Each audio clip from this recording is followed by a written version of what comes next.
Thousands of U.S. citizens are stuck in Israel because of the conflict with Iran, but a local couple was able to get out after their dream vacation turned into a nightmare. Grace Hansen and Joseph Spitzer join us live in studio to talk about what happened. It is so good to have you both back home. We shared your story a couple weeks ago, when you were stuck there and you were showing us how you went. You know, each time you heard the sirens, you had to go down to the bunkers to escape explosions with some other folks. And when we last heard, you had been able to start the journey home. So explain how you made that journey home, because a lot of people are still stuck. What were you all able to do to get home? Well, we found a private company through a friend who gave us an agent, and the agent kind of put us in contact with another company, and then I guess we went through a third party to we kind of purchased this organized trip all the way from Jerusalem through Egypt. That was a lot less organized than we thought, but okay. That's the way it was sold to us, and we were able to get out, and we're very grateful. Yeah, and so what did you have to do? You were in a Airbnb, and then how did you get to the border? So we were in Tel Aviv, and we went using just a private car service from Tel Aviv to Jerusalem. Once we were in Jerusalem, we met up with this group. Like Joy mentioned, it was quite unorganized compared to how it was sold to us. So we boarded a bus without even needing to give our names to them. And after boarding the bus, we went from Jerusalem to the Egyptian border. Once arriving at the Egyptian border, we went, there isn't a way to drive through it, so we went by foot.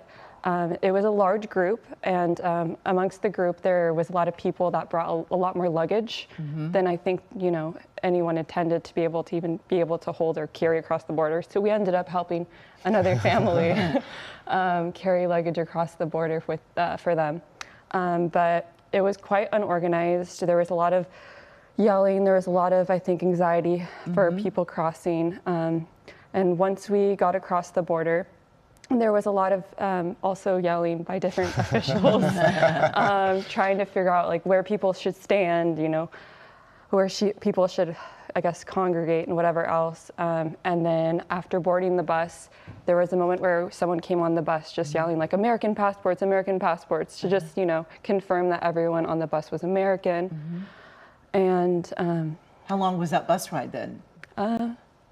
It was about 4 hours to the border, and then another 4-something hours from the border to once you got across the border, which is a process, and then a few hours to the airport, to the Egyptian airport. And were there ever moments where you thought, this is too dangerous, we need to get back to safety? I mean, what was going through your mind through a lot of this journey? You get your smiling.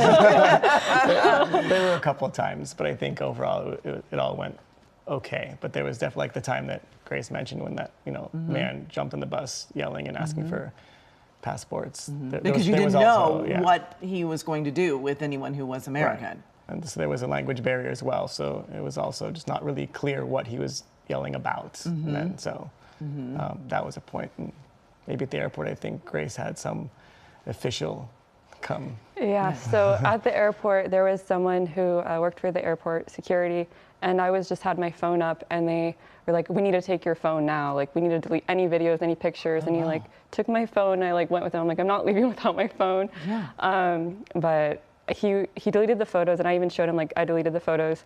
And then I believe he was looking through my recently deleted folder. But I have over 80,000 photos. Wow. And a lot of photo albums, so he wasn't able to find my recently deleted folder. But still, it was a very scary moment having someone take your phone from you to delete imagery. Yeah. I think initially, again, the language barrier, so we didn't even know why he was upset. Once we knew it was a phone, I think we were a little bit less concerned, but when he initially approached us, we didn't understand. He just pointed and said, a lot of body language that was aggressive and not. So apparently we learned later that he was upset that we took pictures, which I'm still a little unclear about. Yeah. But you all were able to then get to an airport where? What airport did you eventually get to? We landed in Bucharest from Egypt. And once in Bucharest, there was some commotion there as well. I think a lot of people were trying to get out at the same time. There ended up being some delays at each airport. After Bucharest, we went to New York. So with both of those airports, there was maybe 2 to 3 hour delays.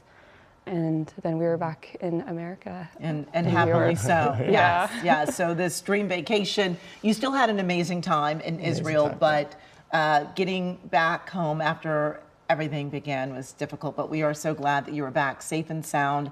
Thank you so much for joining us. I know you're still trying to get, acclimated to being back home and to the time zone. Thank you so much. Yeah, thank you.